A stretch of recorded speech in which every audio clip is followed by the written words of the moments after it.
네, 여러분 안녕하세요. 6월 26일 토요일 인사드립니다. 크립토모닝 소피입니다. 자, 시장 분위기 다시 좋지 않습니다. 붉은색으로 시작하는 코인360 페이지.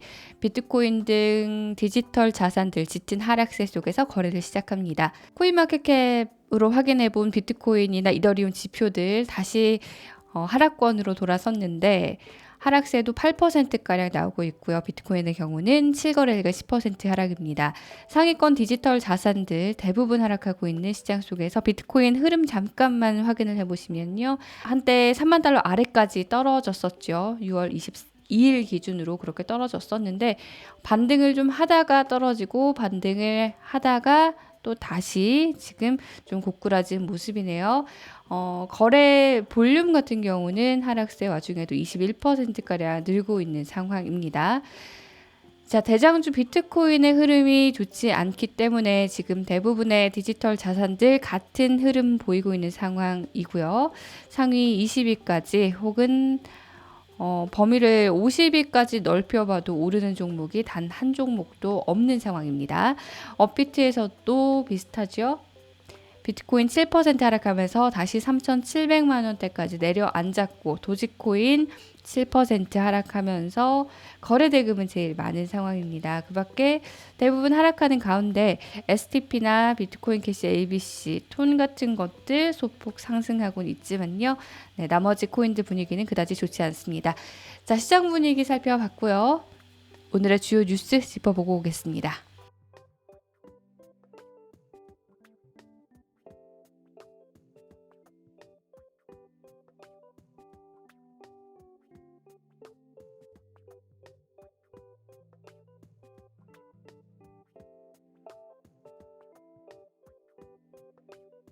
자, 우선 비트코인이 다시 하락을 시작을 했다. 그러면서 기술적인 지표들을 좀 살펴봐야 할 시점이 왔다라는 블룸버그 기사입니다.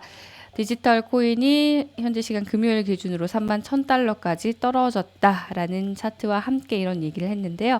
자, 그리고 현재 시간 월요일 기준으로 데스크로스가 나왔었다. 이 데스크로스라는 거는 50일 이동평균선이 200일 이동평균선 아래로 내려가는 거고 이게 나오면 더 큰 하락이 나올 수 있다라는 의미다라고 자, 지금의 하락세를 일단 그 지표 데스크로스 이후에 어떤 움직임으로 보고 있습니다.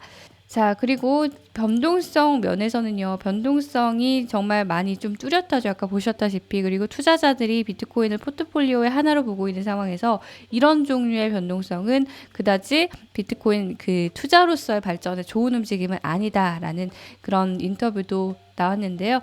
자, 그리고 대부분의 하락이 어디서 왔냐? 바로 중국에서 왔다라는 분석도 내놨습니다. 최근에 중국 같은 경우는 중앙은행 통해서 알리페이 같은 데를 소환하거나 그래서 디지털 자산 관련 서비스를 좀 중단하거나 또 채굴을 금지하는 아주 강력한 조치를 취하고 있죠. 그래서 바이낸스의 장펑짜오 같은 사람들은 지금 비트코인 채굴이 굉장히 정말 힘들어지고 있다. 이거는 해시레이트가 떨어지고 있는 데서도 볼 수 있다. 해시레이트는 비트코인 채굴 난이도죠. 2주 반 만에 절반 가까이 떨어졌다라고 지적을 하고 있습니다. 자, 니콜라스 콜라스라는 데이터 트랙 리서치의 파운더는요, 우리는 이 시장이 좀 안정화되는 걸 봐야 된다. 자, 그리고 또 새로운 이야기들이 계속 나와줘야 된다라고 아쉬움을 표하기도 했는데, 그런데 한편으로는요, 중국 당국이 이렇게 비트코인 등 디지털 자산을 규제하는 움직임이 오히려 판타스틱한 뉴스다라는 이야기도 있습니다. 블록체인닷컴 CEO의 주장인데요. 어떤 이유에서 이런 주장을 하는지 좀 살펴보면요. 일단 비트코인 생태계에 도움이 될 거고 이 채굴이 다양화될 거다. 전 세계로 퍼져나갈 거다. 그런 흐름을 사실 2년 전부터 보고는 있었다고 해요. 유럽이나 미국에 큰 채굴자들이 생겨나는 것들을 보고는 있었는데 이게 가속화될 수 있게 됐다라고 이야기를 하고 있습니다. 그동안에는 비트코인 채굴이 너무 많이 중국 본토에 집중되어 있었다라는 우려가 있었는데 이게 좀 해소가 되고 있다는 거죠. 그러면서 그는 이제 3, 4년 안에 채굴자들이 다른 데로 다 이주를 할 거기 때문에 걱정하지 않아도 된다라고 했고요. 벌써부터 미국이나 카자흐스탄으로 옮겨가는 그런 채굴자들이 많고 한 10에서 20%의 채굴자들이 이미 이동을 시작을 했다라고 합니다. 자, 채굴자들이 결국에는 좀 전 세계로 퍼져나갈 거기 때문에 전반적인 생태계에 도움이 될 거라는 소식이었고요.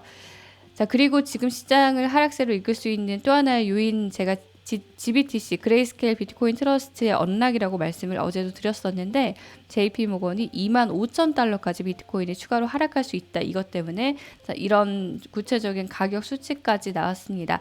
그레이스케일 인베스트먼트가 관리하고 있는 트러스트가 몇 개 되죠. 꽤 많은데 그 중에서 가장 많은 자산을 차지하고 있는 게 그레이스케일 비트코인 트러스트고요.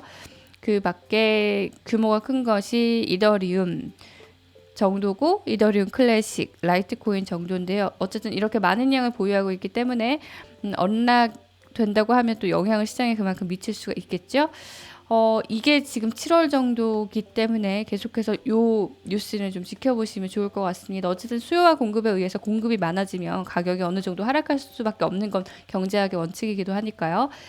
자, 그런 와중에 시장 분위기가 이렇게 약간의 불확실성에 흔들리고 있는 와중에 안데르센 호로위츠는 22억 달러 규모의 펀드를 조성을 하고 본격적으로 출범을 알렸습니다. 이 펀드 같은 경우는 크립토에 투자를 하는 펀드죠. 이 펀드가 좀 생태계에 큰 도움이 되기를 바라는 마음입니다. 크립토 관련 회사들 분위기 좋아지면 또 생태계가 같이 성장을 할 테니까요. 자, 그리고 비트코인의 전망을 좀 볼 수 있는 하나의 지표가 있길래 가져와 봤는데요. SSR이라고 부르는 그런 지표가 있는데요. 이걸 글래스노드가 제시를 했는데 조금 그림이 잘려서 이걸로 보시면요. 자, 보시면 이 SSR이라 부르는 스테이블 코인 서플라이 비율이 내려갈 때가 있었고요. 또 올라갈 때가 있었죠. 자, 그런데 이 비율을 가만히 보면은 비트코인 가격과 좀 동조화되어 있다는 거를 아실 수가 있죠. 자, 그리고 쭉 이렇게 동조화돼서 오다가 최근에 비트코인 가격이 하락하고 있는데, 하락을 하다가 지금 올라서고 있습니다. 그래서 요걸 보면 또 긍정적인 해석을 내놓을 수가 있거든요. 이 SSR이 낮다는 거는요, 비트코인 바잉 파워가 구매력이 높다는 것이고, 그렇기 때문에 뭐 같은 양으로 더 많은 비트코인을 살 수 있겠죠. 비트코인 가격을 올릴 수 있는 동인이고요. 2020년 마지막 분기에 이 지표가 오르기 시작하면서 비트코인 가격이 급격하게 상승했던 걸 볼 수가 있죠. 자, 이런 해석 속에서는 비트코인 가격도 어쩌면 지금 바닥이다라고 볼 수도 있겠습니다. 하나의 지표로서 참고를 해두시면 좋겠고요. 자, 그리고 리플 관련 소식입니다. 리플 아미. 설마 이 아미가 BTS의 아미를 딴 걸까요? 어쨌든 이 리플 아미 같은 경우는 리플을 옹호하는 옹호론자들인데요. SEC하고 리플의 소송이 계속 격화되고 있는 가운데 SEC가 리플 아미들이 잘못된 문서를 퍼뜨리고 있다. 그래서 SEC 리더십에 좀 손상을 가하고 있다라고 비난을 했습니다. SEC 측에서는요, 윌리엄 힌만이라는 전 SEC 임원의 증인 신청을 거절을 했죠. 리플이 요청을 했는데 SEC가 거절을 한 겁니다. 만일 이게 받아들여질 경우에는 SEC 고위직에 대한 이런 요청이 쇄도할 거다. 그래서 미국 정부의 운영을 방해할 거다라는 그런 이유에서였죠.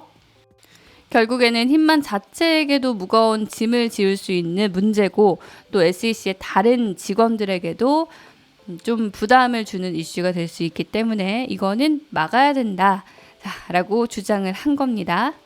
자, 최근에 리플 아미들의 움직임이 거세죠.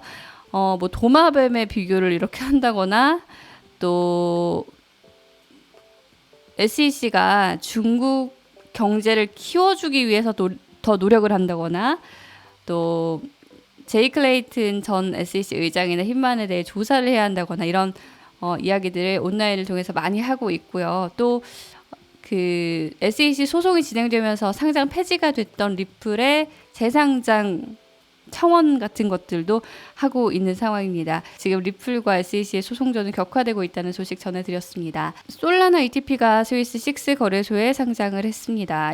다음 소식은 21쉐어가 세계 처음으로 솔라나 ETP를 스위스 6 거래소에 상장했다는 소식입니다. 솔라나가 최근에 기관으로부터 투자를 받기도 했죠. 안데르센 호로위츠 같은, 그리고 폴리체인 캐피털로부터 투자를 많이 받기도 했는데, 자, 이게 상장이 됐습니다. 어쨌든 규제 당국에서는 최근에 ETP를 호의적으로 받아들이고 있어요. 유럽 규제 당국에서. 그래서 사실 ETP가 앞서서 4월에도 카르다노와 스텔라 ETP도 21 쉐어에 의해서 상장이 됐었거든요.